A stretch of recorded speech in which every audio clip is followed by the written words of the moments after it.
तो बच्चों आज की वीडियो में हम डिस्कस करेंगे area related to circle class 10th part 3 रहेगा वीडियो का। जो इस वीडियो में बेटे हम इंपॉर्टेंट क्वेश्चंस के साथ डिस्कस करेंगे असर्शंस के और रीजनिंग के क्वेश्चंस। ठीक है, find the circumference of circle whose area is 301.85 square centimetre. ठीक है, मतलब आपको एरिया दे रखा है किसी सर्कल का और आपको सर्कमफेरेंस निकालनी है। ऑफ सर्कल आपको यहाँ पे बच्चे गिवन है, दैट इज 301.84 सेंटीमीटर स्क्वायर आपको गिवन है। तो एरिया ऑफ सर्कल का फॉर्मूला होता है पाई आर स्क्वायर। यहाँ पे आप वैल्यू पुट करेंगे 301.84 और यहाँ पे पाई की वैल्यू 22/7 हम यूज कर सकते हैं। आर स्क्वायर हमें नहीं पता है, 301.84 और इसको क्रॉस मल्टीप्लाई करें तो आर स्क्वायर आपके पास आता है 301.84 इंटू 7 और नीचे आ जाता है 22। ओके, इसको कट करेंगे तो आपके पास वैल्यू बनेगी, देखो 11 के टेबल पे कट होता है 2 पे और ये 11 के टेबल पे 11 2 जा 8, 11 7 जा। के बाद आप इसको फिर से कट कर सकते हो 2 के टेबल पे, 2 के टेबल पे 2 1 जा 2 3 जा 2 7 जा एंड 2 2 जा। उसके बाद इसको 7 से मल्टीप्लाई करेंगे तो आपके पास वैल्यू बनेगी 4, 7 7 जा 4। ठीक है, तो ये आर स्क्वायर आपके पास आ जाता है। तो आर स्क्वायर यहाँ पे आप आर स्क्वायर हटाएंगे तो इसके ऊपर रूट आ जाएगा, यहाँ पे स्क्वायर हटाएंगे तो 9604। अब इसका स्क्वायर रूट निकालना है तो मैं आपको सिंपल ट्रिक बताता हूं। देखिए लास्ट में आपके पास यहाँ पे 4 है और ये 10,000 के नियर आता है, तो आप क्या करिए, ये 4 किसका स्क्वायर होता है, ऑब्वियसली 2 का होता है। तो आप क्या करिए 100 माइनस 2 कर दीजिए तो आपको डायरेक्ट यहाँ पे स्क्वायर रूट आ जाएगा। ये भी एक ट्रिक है, अगर आप चाहते हैं कि मैं इसके ऊपर वीडियो बनाऊं तो उसको एक शॉर्ट फॉर्म में मैं आपको कन्वर्ट करके सिखा दूंगा। ठीक है, तो इस तरह से आप डायरेक्टली आंसर रेडियस निकाल सकते हो। रेडियस आ जाएगा 98 सेंटीमीटर। ओके, रेडियस आ गया। अब आपको क्वेश्चन में क्या पूछा है, सर्कमफेरेंस ऑफ द सर्कल। तो सर्कमफेरेंस ऑफ सर्कल क्या होता है बेटा, आपको पता है 2 पाई आर होता है, सिंपल। तो 2 मल्टीप्लाई आर की वैल्यू है 22/7 इंटू 98। बस आपको इतना इसको सॉल्व करना है, आपका आंसर आ जाएगा। 7 के टेबल पे 7 बन जाए 7 4 सा, ठीक है, और इसको मल्टीप्लाई करेंगे तो ये बन जाएगा 6, ये आ जाएगा आपके पास। ठीक है, तो इस तरह से आप यहाँ पे इसका आंसर फाइंड आउट कर सकते हो। ओके, आई होप आपको बच्चों क्लियर हुआ ये क्वेश्चन। चलिए नेक्स्ट क्वेश्चन की तरफ बढ़ते हैं। आ गया बच्चे, circumference of 2 circle are in the ratio 2:3, find the ratio of their areas. ठीक है, तो सर्कमफेरेंस का रेशियो दे रखा है तो मैं आपको सिंपल तरीका बताता हूं इसको कैसे सॉल्व कर सकते हो। C1 और C2 आप इसको ऐसे जूम कर लीजिए, ये आपका C1 का सर्कल है, ये C2 का रेशियो है।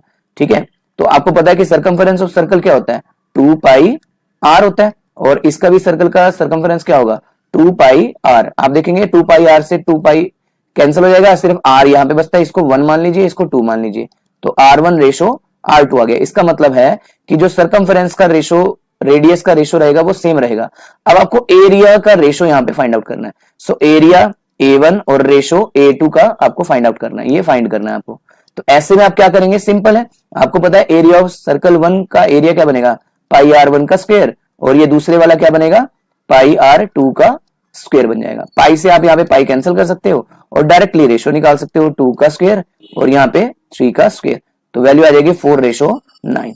तो इस तरह से डायरेक्ट भी आप कर सकते हैं, ये एमसीक्यू के फॉर्म में आपसे पूछा जा सकता है। ठीक है, चलिए नेक्स्ट क्वेश्चन की तरफ बढ़ते हैं। A piece of wire 20 centimetre long is bent into the form of an arc, यानी कि एक आपके पास वायर है जिसकी लेंथ है 20 सेंटीमीटर और उसको आर्क की फॉर्म में बेंड किया गया है। ओके, बहुत इंपॉर्टेंट है, ध्यान से देखिएगा बस थोड़ा सा।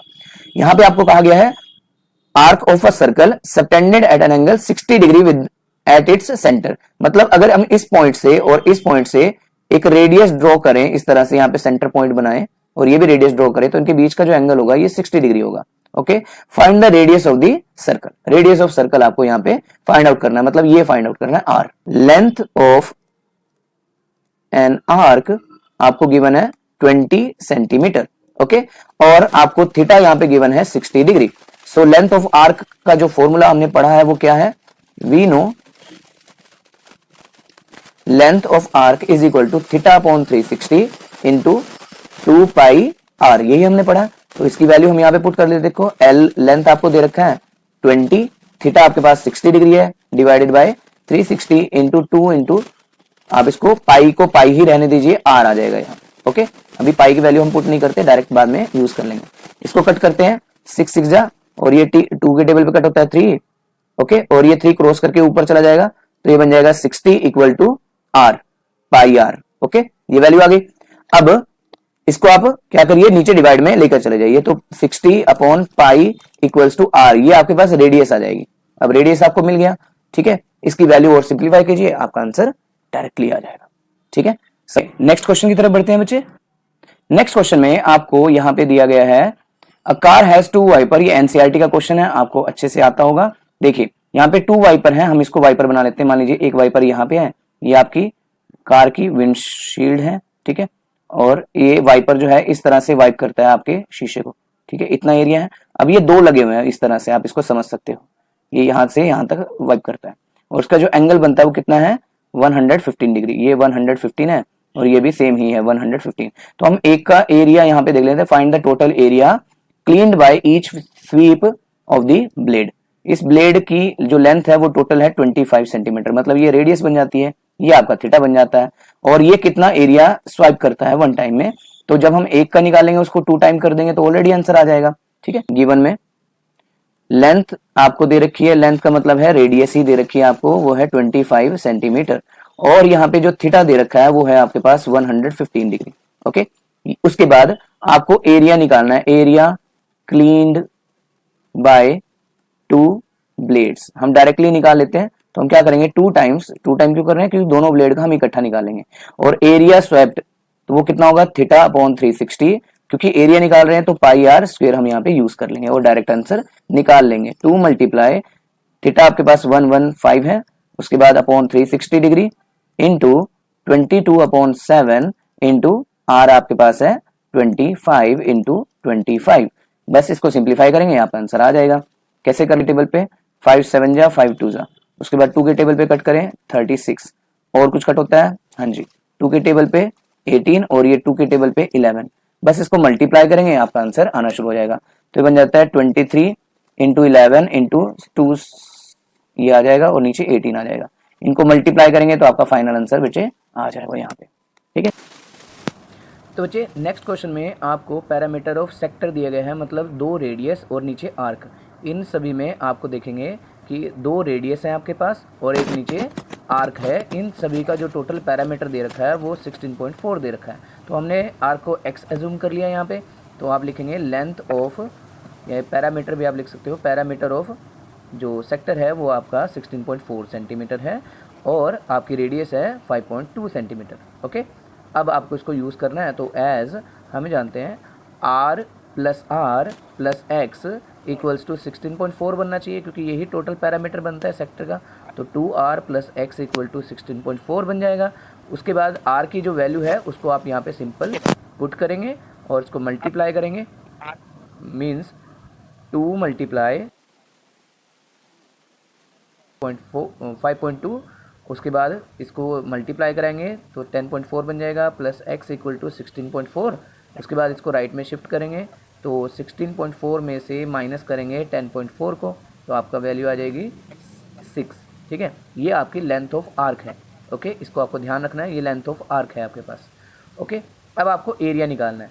कई क्वेश्चंस में बेटे आपको यहाँ पे थीटा मेंशन नहीं है, जैसे इस क्वेश्चन में, तो आपको क्या करना है, यहाँ पे दूसरे तरीके से भी एरिया निकाला जा सकता है अगर आपको लेंथ ऑफ आर्क पता हो। तो यहाँ पे लिखेंगे area of sector equals to 1/2, ये फॉर्मूला अभी लिख लीजिएगा, याद रखिएगा, इनटू L इंटू आर, ठीक है। अगर लेंथ पता है तो आर्क की, तो आप वहाँ से डायरेक्टली भी एरिया भी निकाल सकते हो इस फॉर्मूले को यूज़ करके। तो वैल्यू पुट करेंगे, तो वैल्यू है आपके पास 1/2 इंटू लेंथ ऑफ आर्क का ये है 6, ठीक है। तो 6 मल्टीप्लाई में आप करेंगे 5.2, बस इसको सिंप्लीफाई करेंगे, कट करेंगे और आपका आंसर आ जाएगा बच्चे, ठीक है। तो वैल्यू बन जाएगी आपके पास 15.6 centimetre square, okay. Next question में आपको area of sector is 1/12 that of complete circle, find the angle of the sector. कैसे निकालना है, देखो हमें पता है एरिया ऑफ सेक्टर क्या होता है। एरिया ऑफ सेक्टर इज का मतलब इक्वल 1/12 1/12 ऑफ का मतलब मल्टीप्लाई, और यहाँ पे एरिया ऑफ सर्कल क्या होता है, पाई आर स्क्वायर, ठीक है। तो एरिया ऑफ सेक्टर क्या होता है, थीटा अपॉन 360 इंटू पाई की वैल्यू कितनी है आपके पास नहीं पता, आर स्क्वायर इक्वल्स टू, और यहाँ पे आ जाएगा 1/12 इंटू पाई आर स्क्वायर। देखो पाई आर स्क्वायर से पाई आर स्क्वायर कैंसिल हो जाता है, इसको हम क्रॉस मल्टीप्लाई करें तो थीटा 360 अपॉन 12, और इसको कट करें 30, तो थीटा की डायरेक्ट वैल्यू आप निकाल सकते हो 30, आंसर आ जाएगा आपके पास। ठीक है, इस तरह से आप लिख सकते हो। आई होप आपको क्लियर होगा क्वेश्चन। चलिए नेक्स्ट क्वेश्चन की तरफ बढ़ते हैं।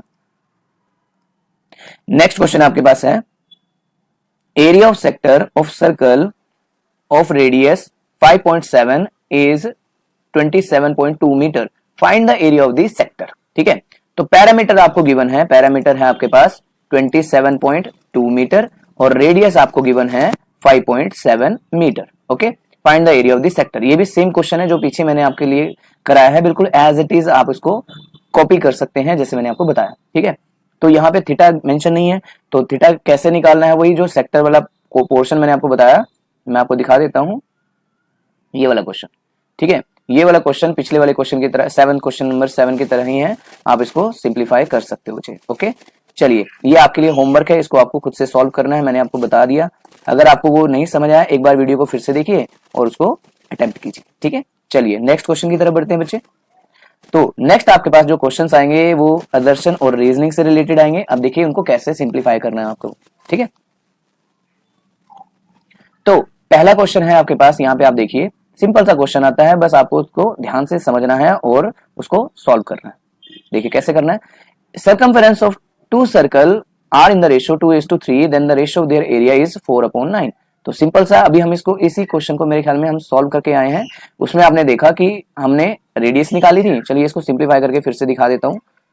देखिए इस क्वेश्चन में क्या करना है आपको सर्कमफेरेंस C1 रेशियो C2 दे रखा है। ठीक है, और यहाँ पे 2πr1 equals to ratio 2πr2, ये आता है 2π से 2π कैंसिल, R1 रेशो R2 आता है। और जब हमें एरिया निकालना होता है तो पाई आर स्क्वायर होता है, तो यहाँ पे स्क्वायर लगा देते हैं, पाई से पाई फिर कैंसिल हो जाता है और आपके पास वैल्यू आती है 2 का स्क्वायर करें रेशो 3 का स्क्वायर करें तो 4:9 आता है। मतलब आपका जो आदर्शन दे रखा है बिल्कुल ठीक है। ठीक है, लेकिन यहाँ पे जो रीजन लिखा हुआ है वो रीजन क्या है, circumference of two circle of radius r is 2πr। ठीक है, मतलब आपके सर्कमफेरेंस की जो वैल्यू, जो फॉर्मूला हम यूज करते हैं वो 2πr यूज करते हैं, बिल्कुल ठीक है। मतलब आपका यहाँ पे जो आदर्शन है और जो रीजन है वो दोनों ट्रू दे रखे हैं कि reason gives the correct explanation of assertion। ठीक है, तो ये ऑप्शन आपको सेलेक्ट करना है। इस तरह से क्वेश्चन आपसे पूछे जाते हैं। नेक्स्ट क्वेश्चन की तरफ बढ़ते हैं। नेक्स्ट क्वेश्चन में आपके पास आता है area of segment of circle equals to area of corresponding sector minus area of corresponding triangle. ठीक है, हम ये पढ़कर आए हैं बिल्कुल। ठीक है, अब इसको यूज कैसे करना है। ठीक है, यहाँ पे assertion जो दे रखा है वो बिल्कुल ठीक दे रखा है, लेकिन सिर्फ माइनर सेक्टर के लिए। यहाँ पे देखो क्वेश्चन में सिर्फ माइनर सेक्टर के लिए ये फॉलो होता है। ठीक है, और नीचे अगर आप देखें parameter of two circle are in this ratio. ठीक है, और यहाँ पे एरिया के बारे में बात हो रही है, जबकि ये रीजन जो गिवन है वो assertion को पूरी तरह से एक्सप्लेन नहीं कर पा रहा है। ठीक है, देखो जब भी हम कोई भी सेक्टर का एरिया निकालते हैं या सेगमेंट का एरिया निकालते हैं, ये वाला पार्ट का एरिया निकालते हैं, तो कैसे निकालते हैं, हम करते हैं पूरे सेक्टर के एरिया ऑफ सेक्टर में से माइनस करते हैं एरिया ऑफ ट्राइंगल को, है ना, ट्राइंगल का एरिया माइनस करते हैं। ठीक है, लेकिन ये करते किसके लिए, ये सिर्फ माइनर सेक्टर के लिए यूज होता है। ठीक है, माइनर सेक्टर में यूज होता है, लेकिन जब हम मेजर की बात करते हैं तो मेजर को हमें क्या करना पड़ता है, ऊपर वाले में ट्रायंगल को ऐड करना पड़ता है, इस ट्रायंगल को ऐड करना पड़ता है। तो ये जो स्टेटमेंट ऊपर वाली लिखी हुई है ये सभी के लिए ट्रू नहीं है, ये फॉल्स है। ठीक है, और नीचे वाला जो दिया हुआ है ये ट्रू दे रखा है यहाँ पे। ओके बच्चे, समझ आया। तो यहाँ पे आपका जो डी ऑप्शन रहेगा आपके आंसर के लिए कि यहाँ पे आपका जो assertion है बच्चे वो फॉल्स है। ठीक है, और आपका जो रीजन है वो यहाँ पे ट्रू लिखा हुआ है। ओके, तो ये डी ऑप्शन में आपके पास आएगा, तो उसको आपको करेक्ट करना है। ठीक है, आई होप आपको बच्चों ये क्वेश्चन क्लियर हुए होंगे। तो बच्चों ये था आपका चैप्टर नंबर 11, जिसमें हमने काफी सारे क्वेश्चंस को डिस्कस किया है। इसके 3 पार्ट मैंने बनाए हुए हैं। पहले में मैंने इंट्रोडक्शन कराया है, दूसरे में मैंने क्वेश्चंस कराए हैं। नेक्स्ट वीडियो में हम न्यू टॉपिक को डिस्कस करेंगे, तो उसको भी आप जरूर देखिएगा और वीडियो को लाइक और कमेंट जरूर कीजिएगा अगर आपको वीडियो अच्छी लगी हो। मैं मिलूंगा आपको नेक्स्ट वीडियो में। Till then have a nice day. Thanks for watching this video.